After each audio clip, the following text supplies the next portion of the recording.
Good afternoon. It's Thursday, July 18. I'm Herman Green with your midday news. A special welcome to those of you watching online at onespotmedia.com. An acceptance from the government this afternoon that the environment will be negatively impacted by the proposed cruise ship in Port Royal, cruise ship Pier that is.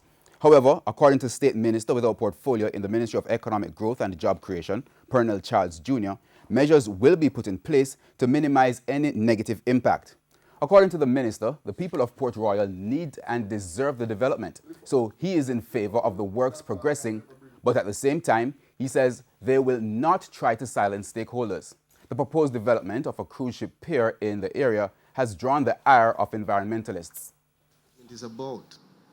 That is what Jamaica requires if we are going to, as a government, be able to not just move forward, but do so with the necessary checks and balances. Now we know any development is disruptive. There will be some disruption. But the goal of your government must be to make sure that the disruption is balanced and that this judicious balance weighs out in your benefit. It's being described as a disaster waiting to happen. The Ramble Bridge in Bushy Park, St. Thomas is slowly falling apart, creating safety concerns for motorists and pedestrians. The frame with wooden panels of this Ramble Bridge was created as a temporary fix to the original dilapidated structure in the 1990s. However, over 20 years later, nothing has changed, except that the structure is rotting away. I just iron them and go cross, make white people not drop through. What ranking? Really and truly. And bad man. Look here.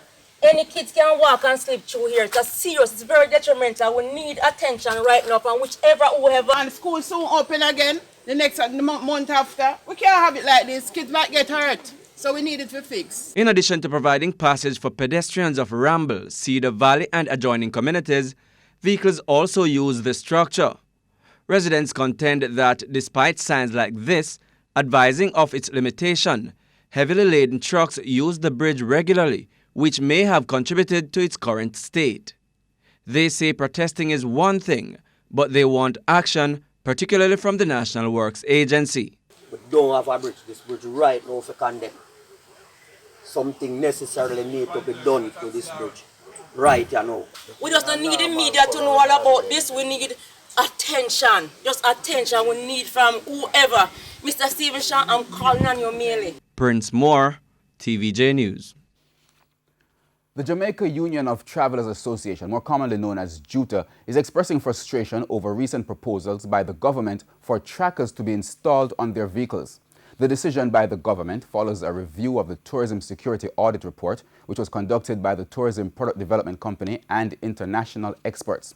The ministry says, based on the findings, having trackers on the vehicles which transport tourists on a daily basis would be of great benefit, but the operators say that's not so. We have more in this report.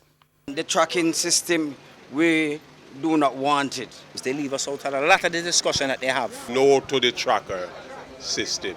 Thank you.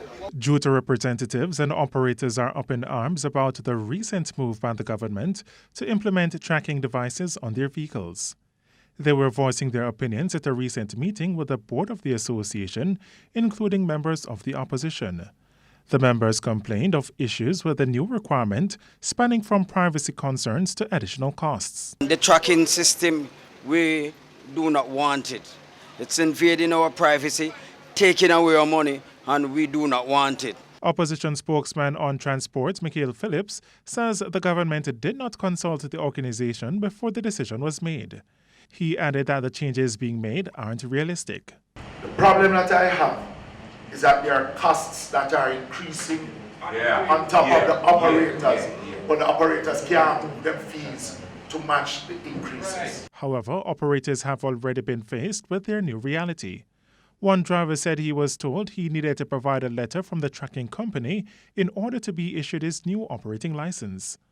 Mr. Phillips said that he has very little faith in the success and effectiveness of the new system. I have thousands of operators. So, just like how them have the camera and them on the stoplight, and 3/4 of them don't work, and the same thing about. The opposition spokesman on transport says the operators should use the media which are available to them to air their grouses. There's a committee called the Infrastructure and Physical Development Committee that you can write to the chairman that you want this issue to be heard, because that committee allows us to hear the voice of the people. We can invite the Transport Authority to that meeting, so you can question them yourself. You make your statements, in the sense that I said question them. You make your statement, you make your concerns heard, and they have to answer it. Bushy Masters, TVJ News. The Portman Municipal Corporation is threatening to serve notice on the National Solid Waste Management Authority, NSWMA, if it refuses to move its operations from their current location at Independence City in Portmore, St. Catherine. Mayor of Portmore, Leon Thomas, says he has been offering MPM Waste Management a new location, but the entity continues to turn down his proposal. He argued that the current state of Independence City is unsightly for the municipality. He was speaking at a meeting held at the Portman Municipal Corporation recently.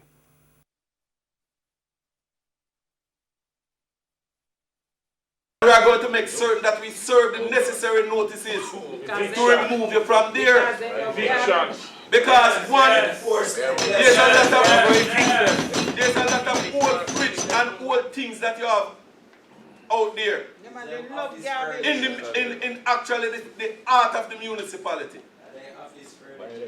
It cannot work, and the stench from the garbage truck is unbearable. The flies that generated and follow the trucks. And we have KFC, another food entity right there. Cannot continue. And we take a break here on the Midday News, but stay with us. More stories after these messages.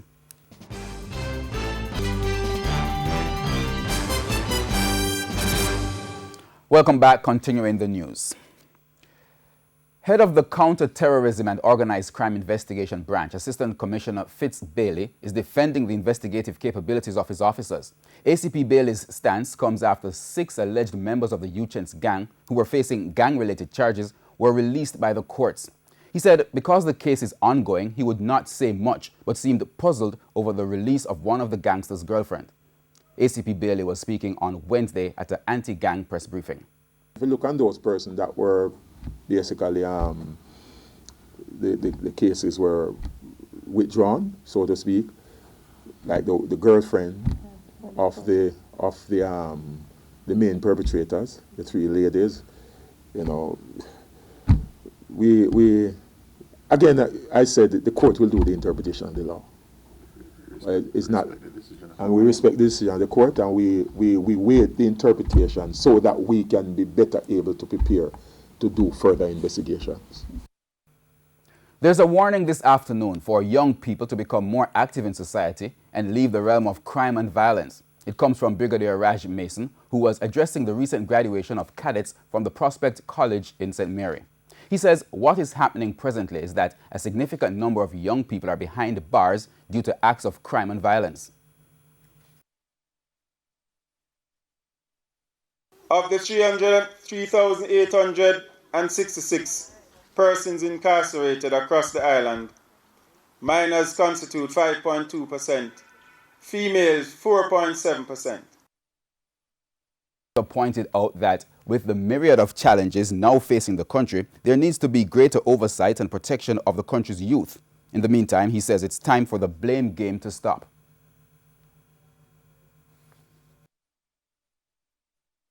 We have a messiah concept in Jamaica that someone will save us.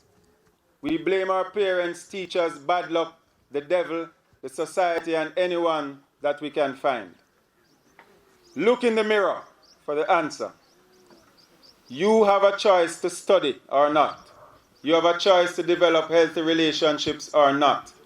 You have a choice of friends. The first step to success is to adopt a no-excuse posture.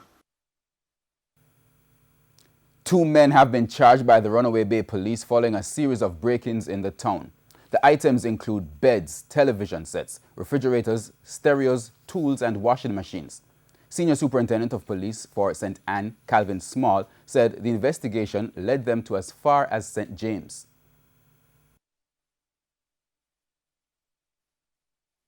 We believe that it's a group of breakers who are operating, and these items were just part of the items that were stolen. We actually took one person to as far as to St. James, where we recovered an additional television set. SSP Small said the area has been plagued with lots of break-ins, but said the cops will not relent in bringing the bandits to justice. In the meantime, he's encouraging persons who have lost items to visit the Runaway Bay police station or call them at 876-973-7057. Several students from 5 primary schools in the St. Andrew South Division will now have additional assistance through scholarships provided by the Myrna Foundation. The foundation, which was founded in 2015, has been instrumental in assisting students with back-to-school expenses.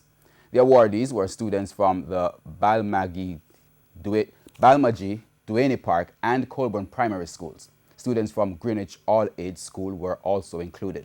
Director of the Myrna Foundation, Robert White, says despite the high crime rate in the division, students performed well in the recent primary exit profile examinations. To know that these areas where they are coming from with the volatile wars, the gang wars and everything, and to see that they pull through and they come out victorious, I'm proud of them. So we are awarding them and giving them that hope, that peace of mind, and stand behind them to see them to move over to their secondary level with their schooling and give them the support to move on. And they get afraid. You know, one of the students even tell me that, look, I think I could even do better, but because of the war in the community where I'm at. And it's heartbroken because those are years past. Members of the Lions Sport Foundation, headquartered in New York, continue to show their goodwill towards Jamaicans. The sporting-based group, in another of their annual summer goodwill tour, extended their outreach to members of the Coley Mountain community in Manchester. They provided free health checks for both the elderly and the children. President Earl Davis says the service this year started after the foundation became aware of the needs of that community. When you get out in community like this one, you see the need, the great need for medical service. You know, people suffering from high blood pressure, diabetes, you name it, and they can't afford to go to an ordinary doctor. So this is where we come in here today. We're giving free service, free medical checks on all of these illness. That what we can manage, we refer them to their physicians or to the hospital. He says the sudden death of a Lions Club player while on tour locally is one of the reasons more persons were included in this year's outreach program. From there on, we have been moving across the island, doing health fairs and giving back. In my capacity as a nurse, I'm always giving back. I can impart something that will help somebody to live longer. My goal is to make sure that we're living healthier, we're living longer lives. We can stay away from medications, which is chemically put together, and we can go the natural way. The touring players also spent time interacting with students of the Coley Mountain Infant and Primary School, where, along with gifts, they also got free back-to-school medical checks. The students who would normally do their medical every year to return to school for September, they are getting free medical checks, along with their parents who are getting free blood sugar, blood pressure checks, weight checks. They are getting HIV tests and other sexually transmitted infection tests. We go down to news and sports. At sports time, the Sunshine Girls are leading Uganda 13-9 in the first quarter of their preliminary Group Stage 2 game at the Netball World Cup in Liverpool, England. Both teams are out of contention for medals, as both England and South Africa are through to the semi-final from the group. The winner of the game will, however, play Zimbabwe on Friday in a match to determine the 7th and 8th place finishers. The losers will face Malawi in the other 7th and 8th place match. The two teams to advance from that placing round will compete for positions 5th and 6th. Jamaica's under-23 football team were held to a 1-1 draw in their opening game in the preliminary round of the Caribbean Olympic Games qualifiers at the Tony Spalding Sports Complex. Tina Hope opened the scoring for the Dominicans in the 37th minute before substitute Nikkei Daly equalized for the young Reggae Boys in the 47th minute. The young Jamaicans will close out the round on Sunday against St. Kitts and Nevis. Before that, Dominica will play St. Kitts and Nevis on Friday at 4 p.m. at the same venue. Only the group winner will progress to the Caribbean final round. And that wraps up the Midday News. I'm Herman Green. Join us at 7 for the primetime news package. On behalf of the News, Sports and Production teams, good afternoon.